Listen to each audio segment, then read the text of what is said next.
They say the mountains have eyes. I say they have ears. Welcome to Vzur, a forgotten radio station perched on the peak of Blackberry Mountain, a place where the silence is louder than any sound. My name is Iris Bell, and I came here seeking quiet, a refuge from my past. Instead, I found myself living by 3 strange rules just to survive the midnight shift. What's the creepiest thing you've ever heard on the radio? Tell me in the comments below. And if you're brave enough to tune in with me, subscribe to Night Creepypasta Rules and ring that bell. Because at Vzur, the dead aren't just static. They broadcast. The midnight shift begins now. I came to the mountains of West Virginia to find silence. I'd had enough of sound. I'd hasted enough of the city's endless drone. Enough of the well-meaning but useless platitudes from friends. And most of all, enough of the silence in my mother's house after her final fading song had been sung. I thought the deep, ancient quiet of the Appalachians could finally drown it all out. Instead, I found a job at Vzur, a lonely radio station perched on the fog-shrouded peak of Blackberry Mountain. A single skeletal transmission tower scraping at a bruised and indifferent sky. It felt less like a workplace and more like the last outpost at the end of the world. The air inside the small, wood-paneled building smelled of damp woods, the electric vanilla scent of hot vacuum tubes, and old, unspoken tragedies. The only training I got for the solitary midnight to dawn shift was a crumpled, coffee-stained note left on the main broadcast console by my predecessor, a woman named Harper Zane, who had, I was told, vanished 2 days ago. Never climbed the tower after midnight, even for a routine check. Never try to communicate with whatever sounds you hear coming through the mic during dead air. If the weather report describes your personal future demise, tear up the script and leave the building until dawn. They said Harper just quit, packed her bags, and drove off without a word. But I keep finding her half-finished cups of coffee on dusty shelves, as if she just stepped out for a moment and never came back. And last night, during my first supervised shift, in a 2-second gap of dead air between a folk song and a station ID'd, I swear on my mother's grave, I heard a woman's faint, static-laced voice whisper my name. Iris. My name is Iris Bell. I'm an audio engineer by trade, a DJ by aspiration. My mother, Maeve Bell, was a folk singer with a voice so pure it could make the mountains weep. Now, her voice was just an echo in my memory, and I was here, running from that echo, taking a job no one else wanted. The station itself was a museum of analog technology. Heavy turntables with weighted arms, massive reel-to-reel tape machines that spooled tape with a soft rhythmic hiss, and amplifiers where the vacuum tubes glowed like angry orange eyes in the dim light of the broadcast booth. It was a place out of time, and that suited me just fine. My new boss, the station manager, was Derek Kane. He was a man who seemed perfectly suited to the melancholic isolation of the place. He was in his late 40s, with a calm paternal demeanor and sad, knowing eyes. He spoke in the smooth, measured baritone of a seasoned broadcaster, and he told me he was the sole holdover from the station's original crew back in the 80s, before a series of unfortunate accidents and disappearances had caused the station to be shut down for decades. He downplayed the crumpled note from Harper, dismissing it with a weary smile. Harper was a wonderful DJ, but imaginative, he'd said, his voice smooth as bourbon. The isolation up here can play tricks on you. The wind in the tower sounds like voices. The static on the line can sound like whispers. You learn to ignore it. But on this, my first solo night, ignoring it was becoming impossible. The silence between the records was the hardest part. It was a heavy, listening silence, and I felt like a specimen under a microscope. I queued up the next record, a classic from the 70s, and as the song faded out, I prepared for the automated commercial break.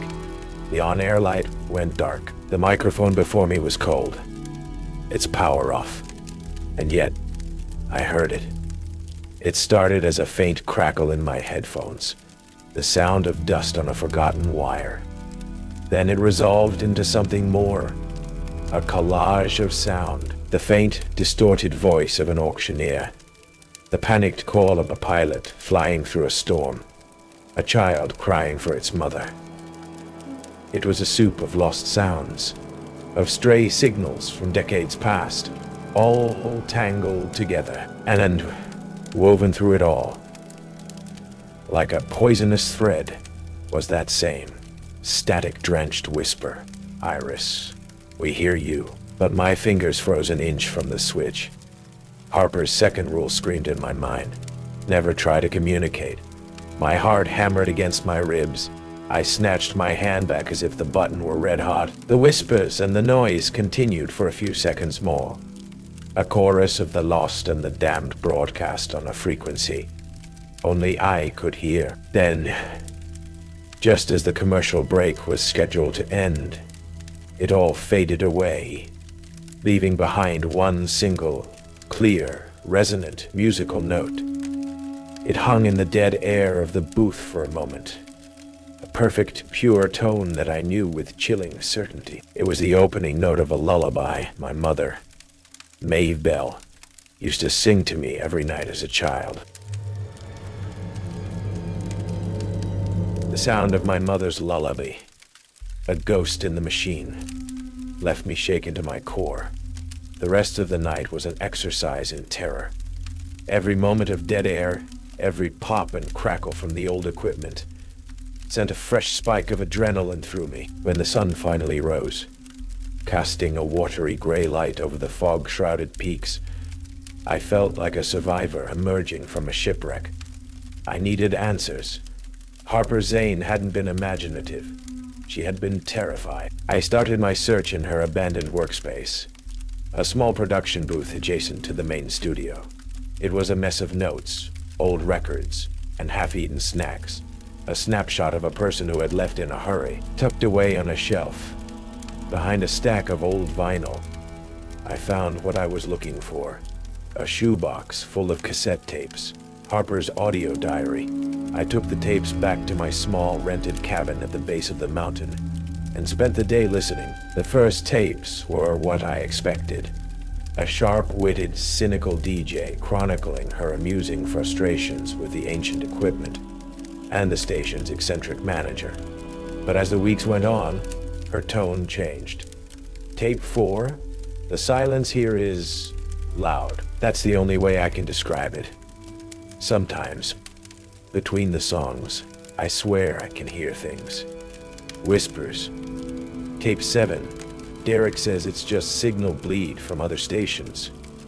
But that's impossible. We're the only station broadcasting on this frequency for 100 miles. It sounds like people. Lost people. Tape 11. Her voice now a panicked whisper. I gave it a name. Numena. The spirit of the airwaves. It knows things. It whispered my sister's name last night. My sister who died 10 years ago. Derek. Derek just smiles when I tell him. He says the mountain remembers everything. Later that afternoon, a battered pickup truck rattled up my driveway. It was Caleb Mooney, the station's semi-retired tower maintenance engineer. He was a grizzled man in his 60s, with a face like a road map of West Virginia, and eyes that were constantly scanning the sky, as if he expected something to fall out of it. He carried a rolled-up tube under his arm. Derek sent me, he said, his voice a gravelly rasp. Said the new girl might need a look at the old schematics, just in case. He looked me up and down, his gaze sharp. You've got the right kind of ears for this place, I reckon. That can be a blessing or a curse. He warned me about the tower. It ain't just for broadcasting, Missy, he said, tapping the side of his head. It's for receiving. It pulls in more than just radio waves. Some things are better left unheard. He handed me the tube, tipped his hat, and left without another word. The tube contained the original station blueprints from its construction in the 1950s. That night, my shift began with a raging thunderstorm. The power flickered, and just after 11 p.m., the main transmitter blew with a loud pop, plunging the station into silence. My phone rang. It was Derek. Iris, don't panic, his calm voice soothed. It's just the primary repeater. There's a manual reset switch on the first level junction box on the tower. It's an easy fix. The ladder is perfectly safe, and you'll be back down long before midnight. Every instinct screamed at me to refuse. Never climb the tower after midnight, but it wasn't midnight yet. And it was my job. The climb was terrifying. The wind howled through the steel lattice frame, trying to tear me from the rungs. Rain lashed down cold and sharp, and the wind, it carried voices, the same whispers from the dead air, but clearer now, swirling around me. Higher, Iris, come higher. We have a song for you, your mother's song. I reached the junction box, my knuckles white, my body trembling. I flipped the heavy reset switch. The station lights below flickered back to life. I scrambled back down the ladder, my feet slipping on the wet metal, the whispers seeming to claw at my back. I hit the ground just as the old clock in the studio, visible through the window, struck midnight. The moment the hour changed, a wave of intense vertigo and nausea washed over me. The whispers stopped, and I was left clinging to the base of the tower, soaked and shaking, the feeling of an immense unseen presence directly above me. Back in my cabin, I listened to the last of Hopper's tapes. Her voice was a raw, terrified whisper. It's not just static. It's a voice, it knows my name. It calls itself Numena. And Derek talks to it. He doesn't ignore it. He calls it his silent partner. He's helping it. Oh God, he's helping it. Harper's finale. Terrified words confirmed my own burgeoning dread. Derek wasn't just a manager ignoring quirks. He was an active participant. The station wasn't just haunted. It was being curated. My investigation was no longer about a strange noise. It was about my boss. Armed with Caleb's blueprints, I began to explore the station's physical secrets. The blueprint showed a small, windowless room in the basement labeled acoustical shielding and master vault. On the station's current layout, it didn't exist. The space was just a solid wall, but I found the seam, a hairline crack hidden behind a heavy, disused filing cabinet. It was a chipped door, perfectly concealed. Inside, the room was a shrine to audio obsession. It was filled with strange, archaic listening devices, oscilloscopes and racks upon racks of reel-to-reel tapes, each meticulously labeled with dates from the early 1980s. I threaded one onto a machine. The audio quality was poor, degraded by time. I heard the voices of the original DJs, the ones who had disappeared. They sounded young, excited. They were talking about making contact, about the voice in the static. They were trying to interview Numena. As the tape progressed, their excitement turned to fear. They described the whispers, the prophetic glitches, the feeling of their own memories being tasted. The tape ended abruptly with a cacophony of terrified screams and a blast of white noise. My blood ran cold. This had all happened before. Harper and I were just the latest in a long line of listeners. My shift that night was filled with a new, sharper dread. I felt like I was in a cage with a sleeping tiger, and my keeper was trying to wake it up. At 3:55 a.m., it was time for the automated weather report. It was my duty to load the pre-recorded cartridge into the broadcast machine. It was a familiar routine, the one part of the night that was supposed to be predictable. The tape was on the console, labeled in the Weatherman's cheerful, looping script. I loaded it in and hit play. The broadcast began as it always did. The familiar, folksy banjo intro music, followed by the warm, cheerful voice of Appalachian Al, the station's folksy weatherman. Good morning, mountain folk. It's a chilly one out there tonight. He went through the regional temperatures, the wind speeds. Then the script changed. The cheerful tone in his voice flattened, becoming cold, clinical, and utterly detached. And now for a special localized forecast for our listeners. in the immediate vicinity of Blackberry Mountain. The voice said, a subtle layer of static now humming beneath it. We're predicting sudden, sharp barometric pressure drops in the lower structure of the Vzur broadcast building, followed by a fatal structural collapse of the main studio's roof support beams. A lone woman, Iris Bell, will be found in the wreckage. Time of death, approximately 4:15 a.m. The words hit me like a physical blow. I stared at the clock on the console. 4:07 a.m. If the weather report describes your personal future demise, tear up the script and leave the building until dawn. Harper's third rule. It wasn't a metaphor. Panic, cold and absolute, seized me. I ripped the tape cartridge from the machine, the plastic cracking in my grip.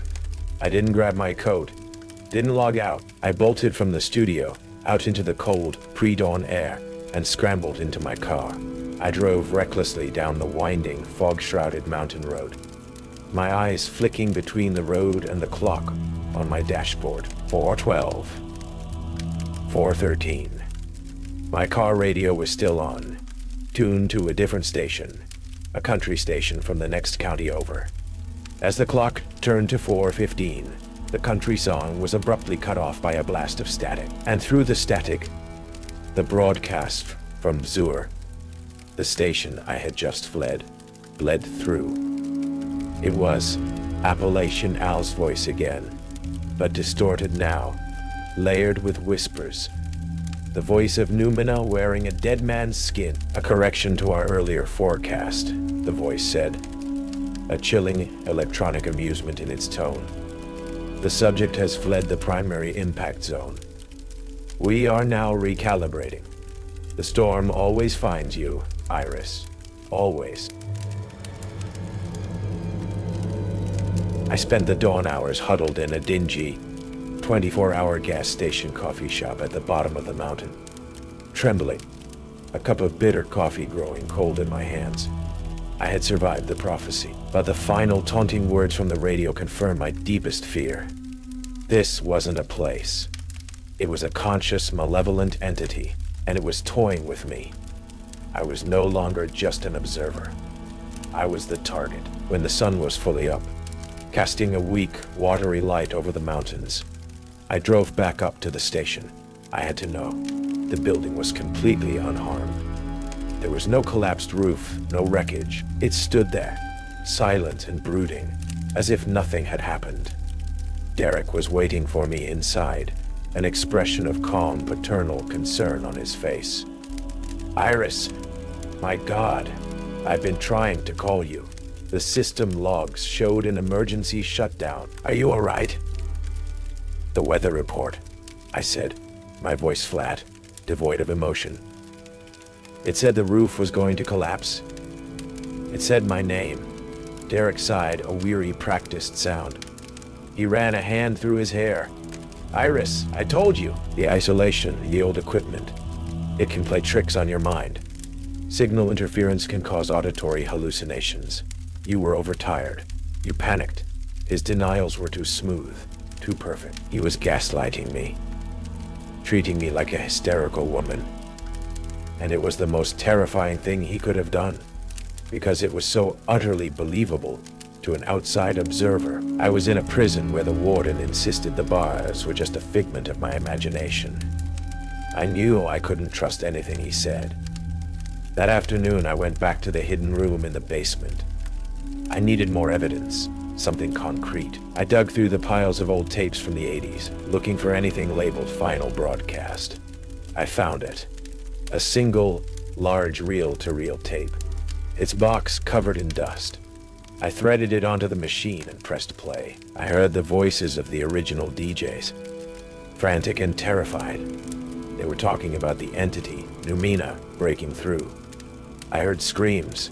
I heard the sound of equipment smashing, and then, through the chaos, I heard a younger man's voice, a voice I recognized instantly as Derek Kane's. But he wasn't screaming. He was chanting.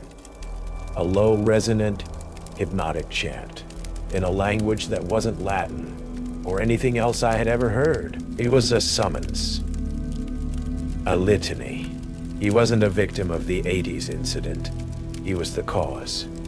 The final piece of the puzzle came not from the station, but from my own past. That night, needing a tether to reality, to the memory of my mother, I brought one of her old vinyl records to the station. It was a collection of Appalachian folk songs. Her clear, beautiful voice, a comfort in the oppressive silence. I put it on the turntable, the familiar notes of her lullaby filling the booth. On a sudden, insane hunch, I stopped the record, and using my engineer's skill, manually spun the turntable in reverse. And hidden within the reversed, distorted warble of the song, I heard it. A message, not a demonic backmasked message, but a deliberate, whispered recording. It was my mother's voice, tight with fear. "Derek, the broadcast he wants me to do. It's not just a song," she whispered. "He calls it a summons. He says my voice is the key to unlocking something. Something in the static. He says it will make us famous, but I'm so afraid. The things I hear when he tunes the equipment." The recording was dated October 30th, 30 years ago. The day before I was born. The world tilted on its axis. Derek, my mother, the broadcast, my birth. It was all connected. I walked out of the broadcast booth and found Derek in the main office, looking over some paperwork. I placed the still revolving record on his desk. The reversed, whispered message from my mother filled the quiet room. Derek Kane looked up from his papers. The mask of the calm paternal manager finally fell away. The sadness in his eyes was replaced by something ancient, cold, and triumphant. A faint, static-like energy seemed to flicker at the edges of his vision. "Your mother had a beautiful, pure voice," he said, his own voice now holding that same layered, resonant quality as the whispers from the dead air. But it was merely a tuning fork, designed to find the right frequency. He gave me a chilling, proprietary smile. "You, my dear Iris, born of that night, of that ritual, you are the perfect carrier wave, and the broadcast is about to begin." The confession, so casually delivered, did not feel like a revelation. It felt like a sentence being passed. Derek's calm, proprietary smile was the most terrifying thing I had ever seen. More so than any phantom whisper or prophetic weather report. He wasn't just a monster. He was a monster who believed he was a visionary, and I was the final critical component in his grand 30-year-long experiment. The air in the small office crackled with a sudden, palpable energy. The vacuum tubes in an old amplifier on his shelf, which had been dark moments before, began to glow with a malevolent deep red light. "What do you want from me?" I asked, my voice a low, trembling thing. My body was screaming at me to run, but my mind was frozen, caught in the gravity of his horrifying disclosure. "Want?" Derek stood up, his movements still graceful, but now imbued with a predator's deliberate power. "Oh, Iris, this was never about what I want. This is what Numena wants. What it has been waiting for." He gestured around the small station. "This place, this mountain, the minerals deep in the earth. They act as a natural, resonant cage for a consciousness that is as old as the static between the stars. It was a formless, silent intelligence until we gave it a voice. Radio was the key that unlocked the first door. Your mother's voice, so pure, so full of love and life, was the key that unlocked the second. It allowed Numena to bond with a human host to create me." He spread his hands, a gesture of presentation. "But I am merely a bridge, an amplifier, to break free of this mountain, to leave this frequency prison and broadcast itself into the global consciousness. Numena needs a new voice, a carrier wave, one born of the ritual, attuned to its frequency from the moment of conception. That," he said, his eyes glowing with that faint internal static, "is you. His plan was as insane as it was ambitious. A final, powerful broadcast, not of a song, but of my own bioelectric frequency, my own voice, amplified by the tower at the peak of a coming atmospheric anomaly. A red frequency broadcast, he called it, that would act as a key, shattering Numena's prison and allowing it to ride the airwaves. A psychic virus that would infect every speaker, every mind on the planet. "You'll be a goddess, Iris," he said, his voice a hypnotic, seductive whisper. The first voice of a new, silent world. A world of pure thought, pure consciousness, free from the messy confines of the flesh. "You're insane," I breathed. "History is filled with men called insane by those too timid to embrace the future," he countered smoothly. He gave me an ultimatum, framed as a choice but delivered as a threat. Cooperate, and I would be a willing participant in the apotheosis. Refuse, and my voice, my life force, would be taken from me, a screaming, unwilling sacrifice to his silent god. The cat and mouse game began. I bolted from the office. He didn't chase me, not at first. He didn't have to. The station itself was his body, his weapon. As I ran down the main corridor, the lights flickered and died, plunging me into a thick, disorienting darkness, broken only by the angry red glow of the on-air sign. The heavy steel door to the outside slammed shut, the deadbolt shooting home with a sound of utter finality. The whispers started, no longer faint, but a roaring, deafening chorus in my head. 1,000 lost voices screaming my name. I scrambled for the main broadcast booth, my sanctum, the only place I felt I had any control. I slammed the heavy, soundproof door shut and locked it. My only thought was to get to the emergency broadcast system, to send a distress call, a mayday to the outside world. But the equipment was no longer mine to command. The turntables spun backwards, playing haunting, distorted melodies. The reel-to-reel machines spooled tape at impossible speeds. A frantic hissing sound that filled the booth. And on the main microphone, the one I had refused to touch, the on-air light pulsed with a steady, crimson rhythm, a malevolent heartbeat. Then, a new sound cut through the chaos. A heavy rhythmic banging on the broadcast booth door. It was Caleb Mooney.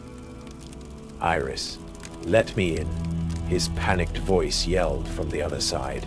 I saw the energy readings from my place. "The tower's gone critical. He's doing it tonight." I fumbled with the lock and wrenched the door open. Caleb stumbled in, his face pale, clutching a heavy leather tool belt. "He's trying to create a sympathetic resonance loop," the old engineer gasped, his conspiracy theories now horrifyingly prescient. "Using the coming storm front to amplify the signal. We have to cut the power feed to the tower itself. It's the only way." Derek's calm, amused voice filled the room, coming from every speaker at once. "An admirable effort, Mr. Mooney. But the rats are not allowed to chew through the wires of the master's house." The lights in the corridor outside flickered violently. The figure of Derek appeared at the far end of the hall. But he was changing. His form seemed to shimmer and distort, static washing over him like a wave, his human features momentarily dissolving into a shifting mask of other faces. The faces of the lost DJs from the 80s, the face of Harper Zane. He was channeling more of Numena's power, his symbiosis becoming a full, terrifying possession. "The tower's main power conduit is in the transmitter room," Caleb said, his voice grim. "It's shielded, but I can bypass it. I just need time." It was a suicide mission, and we both knew it. The transmitter room was on the other side of the station, and Derek, or whatever he was now, was between us and it. "I'll create a diversion," I said, my mind racing, my audio engineer's brain kicking into gear. "I'll give it something else to listen to." It was a desperate, insane plan. I grabbed a handful of old reel-to-reel tapes from a shelf.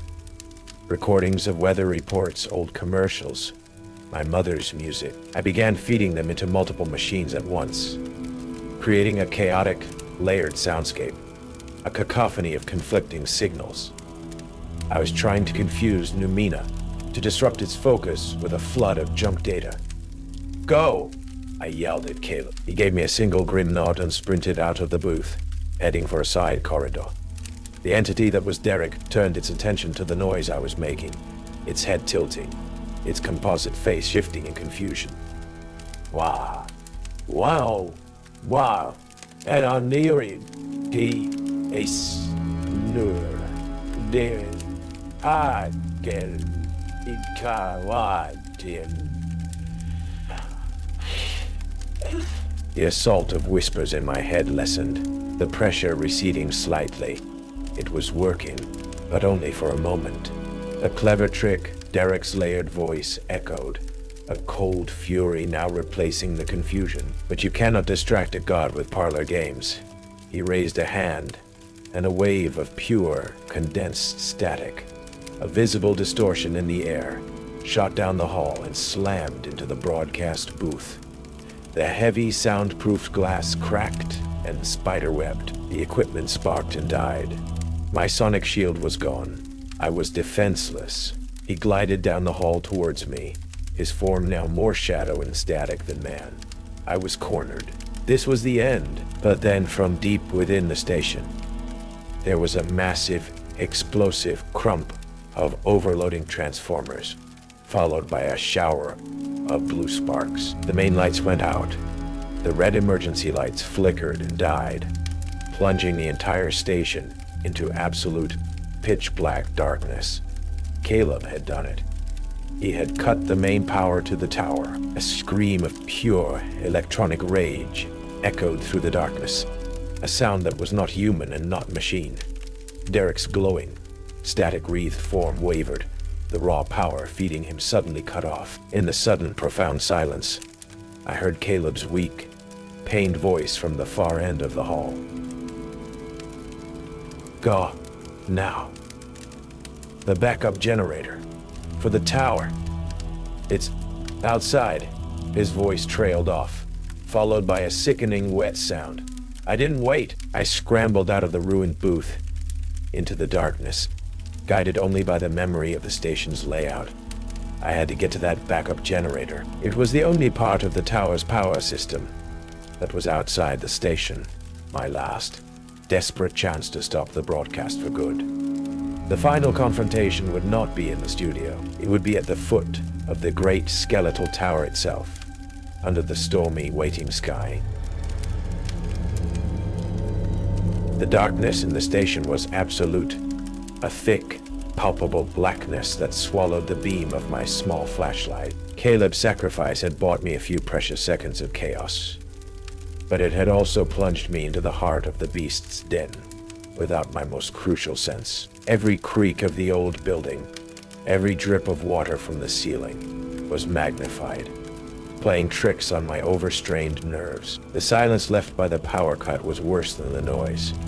It was a hungry, listening void, and I could feel Derek's cold, furious consciousness searching for me within it. He was wounded, his primary power source severed, but he was far from helpless. I stumbled through the darkened corridors, my hand trailing against the wall to guide me, making my way towards the rear emergency exit that led to the small concrete bunker housing the tower's backup generator. It was my only objective. If I could disable that, the red frequency broadcast would be impossible. The whispers started again, no longer a chorus, but a single, focused, insidious voice, Derek's voice, layered with Numena's static, speaking directly into my mind. "You can't stop it, Iris. The storm is coming.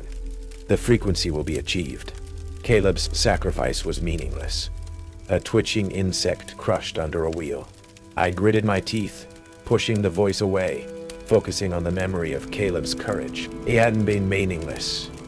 He had given me a chance. "Your mother didn't fight, you know," the voice whispered, shifting its attack, digging for the deepest wound. "She was so full of hope. She thought I loved her. She thought she was contributing to a new art form. She sang her lullaby so beautifully as the energy began to flow. She gave herself willingly. The words were poison-tipped arrows, and they found their mark. A sob caught in my throat, but I forced it down. He was trying to break me, to fill me with despair, to make me give up. I pushed open the heavy steel fire door and was hit by a blast of cold, wet air. I was outside. The storm that had been threatening all night had arrived. The wind howled, whipping rain and leaves into a frenzy. The backup generator was housed in a small concrete bunker, about 50 yards from the station, at the base of the colossal, skeletal tower. The tower itself seemed to be alive, the steel frame groaning and singing in the wind. A monstrous metallic harp, playing a song of dread. A single, pulsing red light at its peak illuminated the scene in intermittent, hellish flashes. The generator was already running, its low, diesel thrum, a defiant heartbeat against the storm. Derek was one step ahead. He had anticipated Caleb's move. I ran for the bunker, my feet slipping on the wet ground. The door was thick steel, locked with a heavy padlock. I didn't have a key, but I had Caleb's tool belt, which I had grabbed from his fallen body in a moment of grim, desperate foresight. I found a pair of heavy-duty bolt cutters. As I worked on the lock, Derek's voice came again, not in my head, but from the PA speakers mounted on the station's exterior. His voice was no longer calm or taunting. It was a booming, resonant, godlike proclamation. The preparations are complete. The vessel is ready. The convergence is at hand. I finally snapped the lock and threw open the bunker door. But it was too late. Derek was not inside. What was inside was a trap. It wasn't just a generator. The small, concrete room was a nest of arcane technology and occult ritual. Wires snaked from the generator to a series of strange, humming amplifiers and what looked like modified radio dishes, all pointed up at the base of the tower. And in the center of the floor, painted in what looked disturbingly like dried blood, was a complex sigil, a diagram of interlocking circles and waveforms. And standing on the sigil, her eyes glowing with a faint, captured light, was the ghostly, shimmering apparition of Harper Zane. He promised, her phantom voice whispered, a sound like wind through a broken screen door. He promised he would let me go if I brought him a new voice. It was a psychic trap, an echo of his last victim, left here to ensnare me. My blood ran cold. The generator wasn't just powering the tower. It was powering this sigil, creating a focused energy field. I had walked right into the heart of the ritual space. The steel door slammed shut behind me, plunging me into the humming, red-lit darkness of the bunker with the ghost. It's too late, Harper's echo sighed, a profound sadness in her voice. He's not in the station anymore. He doesn't need to be. He's already where he needs to be. For the final broadcast, my eyes darted to a small, grimy window in the bunker wall. I looked up along the steel lattice of the great tower, illuminated by a flash of lightning. Derek was up there, halfway to the sky, climbing towards the peak, a small, dark figure scaling the metal frame in the heart of the storm. He was going to the source. He was going to become the antenna himself. The realization hit me with the force of the wind pounding against the bunker walls. I wasn't just locked in. I was the focal point, the sigil on the floor, the humming equipment, Harper's ghost. It was all designed to hold my psychic energy, my resonant frequency, here at the base, while Derek ascended to the peak to receive it and broadcast it to the world. I was the microphone, he was the antenna, and the storm was the power source. You have to fight him, Harper's ghost whispered, a flicker of her old, defiant self surfacing through the despair. The lullaby, your mother's song. It's the only thing that hurts him. It's a pure signal. It doesn't have the layers of death he feeds on. The lullaby. It It was my only weapon. But how could I fight a man halfway up a 400-foot steel tower in the middle of a lightning storm? I couldn't. Not from here. But I was an audio engineer. I didn't have to be there physically. My mind raced, connecting the pieces, formulating a desperate, insane plan. The station's main power was out, but the backup generator was powering this room. The broadcast equipment in here wasn't just for receiving. It was for transmitting. It was a closed-loop system designed to feed my energy to Derek. I had to hijack it. Ignoring Harper's ghostly form and the oppressive humming energy in the room, I threw open the panels on the strange amplifiers. The wiring was a complex nightmare, but the principles were the same as in any broadcast studio. I saw the input feeds, the signal processors, the output line leading to the dishes, pointed at the tower. He was using a low-frequency carrier wave to transmit my ambient psychic energy. I had to replace that signal with a new one. From my pocket, I pulled the one thing I had brought with me from the studio. The cassette tape of my mother's music, the one with her lullaby. I had a small portable tape player in my go bag, a relic I used for testing old systems. It was a long shot, but it was the only shot I had. I worked frantically, my fingers flying, stripping wires, rerouting connections. I was going to broadcast my mother's song directly into Derek's ritual, to poison his red frequency at its source. "You are a fool, Iris." Derek's voice boomed in my mind, the psychic pressure intensifying as he climbed higher, getting closer to the storm's energy. "You throw pebbles at a tidal wave. The convergence is seconds away." I ignored him, my focus absolute. I jammed the tape into the player, plugged my makeshift line into the main amplifier, cranked every dial to maximum and hit play. The pure, clear analog sound of my mother's voice singing her simple, loving lullaby filled the bunker. But it didn't just play through the small speaker. It surged into the system. The amplifiers hummed violently. The sigil on the floor pulsed with a clean white light instead of a sickly red. Harper's ghost looked at me, a glimmer of hope in her spectral eyes before dissolving into a peaceful wisp of light. And from high above, from the tower, came a scream. A real scream, not a psychic one. A sound of a man and a monster in absolute agony. A sound of a perfect signal being torn apart by a pure one. The feedback loop was catastrophic. The lullaby, a frequency of pure, protective love, was poisoned to Numena's chaotic collage of stolen voices. I was feeding the entity's own echo of Maeve Bell back to itself. But in its original, uncorrupted form, the energy Derek was trying to channel from the storm had nowhere to go. It surged back down the tower, back into the equipment. The bunker lit up like the sun. The amplifiers exploded, a wave of force throwing me against the far wall. The generator sputtered and died. And the tower, the great skeletal finger pointing at the sky, gave a final, agonizing groan. Then, silence. A true, profound silence. The whispers were gone. The pressure was gone. I stumbled outside into the rain. The storm was already passing. The red light at the top of the tower was dark. Derek was gone. Numena was not destroyed. I knew that.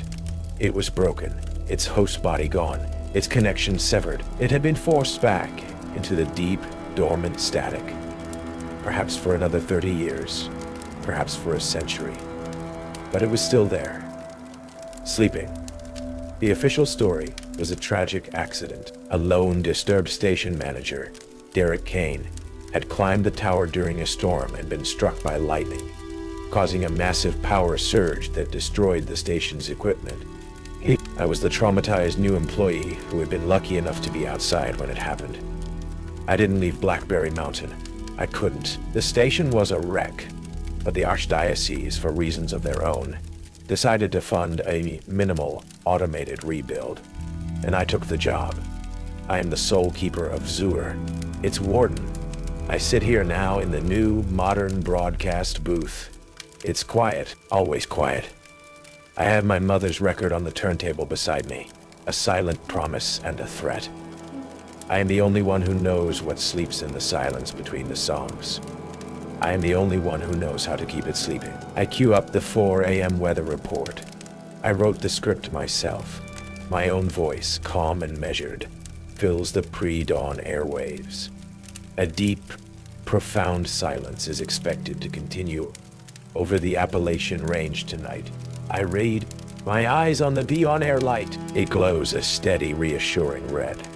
There's a 0% chance of anomalous signals. The forecast for the foreseeable future is clear. But as I finish the report and faded into the next song, I look at my reflection in the dark glass of the broadcast booth. And for just a fraction of a second, I see my own eyes flicker with a faint, almost imperceptible, internal static. I won. I survived. I silenced the monster. But the price of victory was becoming the new antenna. Forever attuned to the frequency of the dead air, forever listening for the first faint whisper of its return.